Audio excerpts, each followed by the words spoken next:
Hey guys, EpicEpics here, bringing you guys a tutorial and a commentary of a playthrough I did as the hero Slardar. I'm going to be going over some of the item builds, skill builds of what and explain what he should be doing during the middle of teamfight and why he builds what he does, what role he is. So what I like to do with Slardar when I come out is with these items in my stash: Tangle, 3 branches, 1 healing salve, 1 stout shield. Now, what these two healing items are for are basically, before I consume both of them, I would like to have enough money to buy the Ring of Health to later combine with the Stout Shield to make the Vanguard with the Ring of Health, Vitality Booster, and Stout Shield. The 3 branches, therefore, are made for this item, the Magic Wand. 3 branches, Magic Stick, and the recipe. After that, I would like to build the Power Treads and rush the Blink Dagger as soon as possible.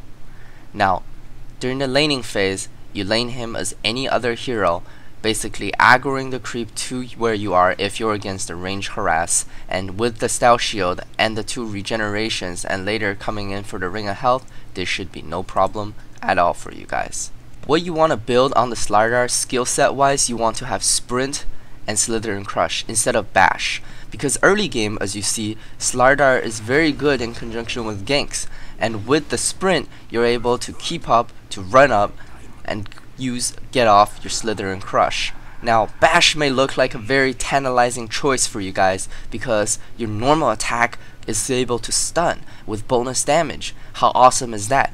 But it actually isn't, because normally you would have to get off your Slither and Crush. Slither and Crush is a very good skill with only 8-second cooldown and over a 2-second stun duration, meaning every 6 seconds you're able to once again disable your opponent, whereas Bash, more dependent on your attack speed, is less effective early game.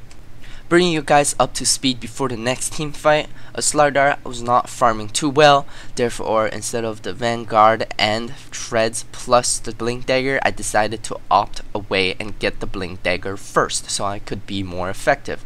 Now our Shadow Fiend decided with the Shadow Blade first, so therefore 2 of us will be the initiation. Without the Shadow Fiend means that you have to stay back as a counter initiation, or making sure you're in a position to get your blink off to be the initiation. Now with the coming team fight to ensue, you guys will see what Slardar's role is. Basically, you want to be ready to blink up on these heroes. You want to look at where the other heroes are, knowing there are 2. We see this one is isolated, take him out right away.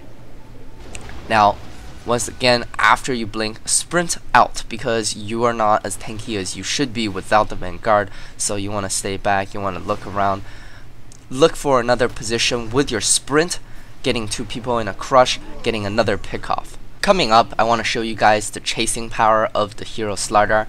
Basically, one of our initiation Magnus gets picked off once.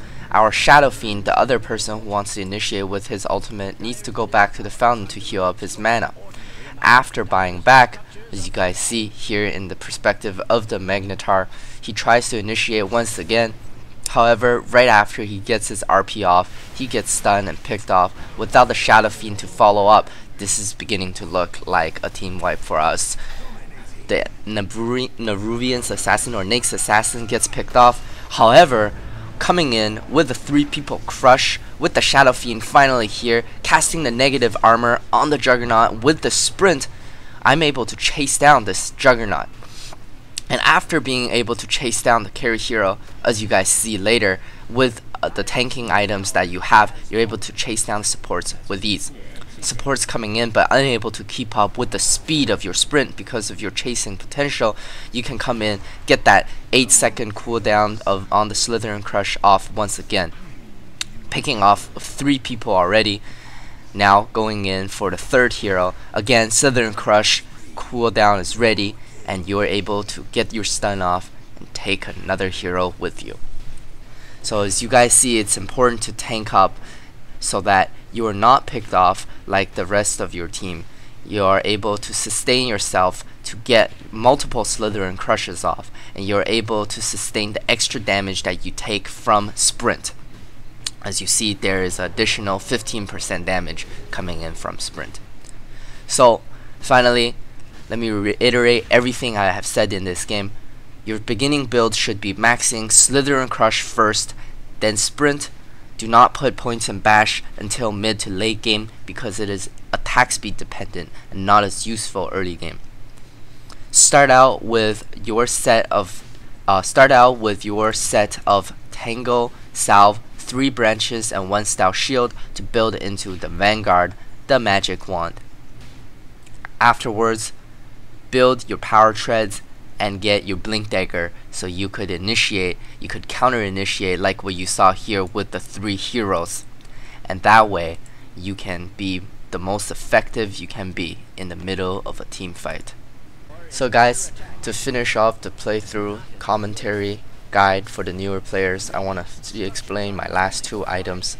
The last 2 items I got after the Vanguard and Blink was the Blacking Bar, which grants you more HP and magic immunity, and the Heaven's Halberd, which grants you the chance to slow someone while you're attacking, the chance to miss, to evade different attacks, and the active ability to disarm someone while fighting one-on-one, or any carry for that matter. So you guys, hope you enjoyed it, hope you found this video helpful. I want to explain that this is for the newer players. Why I went with this build is because I believe you guys will be taking more damage instead of opting for the more DPS build, such as say Desolator plus Assault Cuirass, or one with an armlet where you can toggle.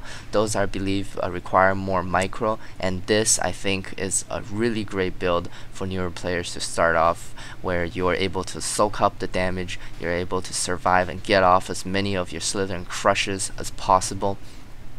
I'll be doing more of these video replays for my new audiences that are newer players. I hope you guys found it useful. If there's any things that you guys found to be confusing or anything that you feel like I could help you guys with more, please let me know in the comments below. Thanks for watching, guys. Please comment, rate, and subscribe.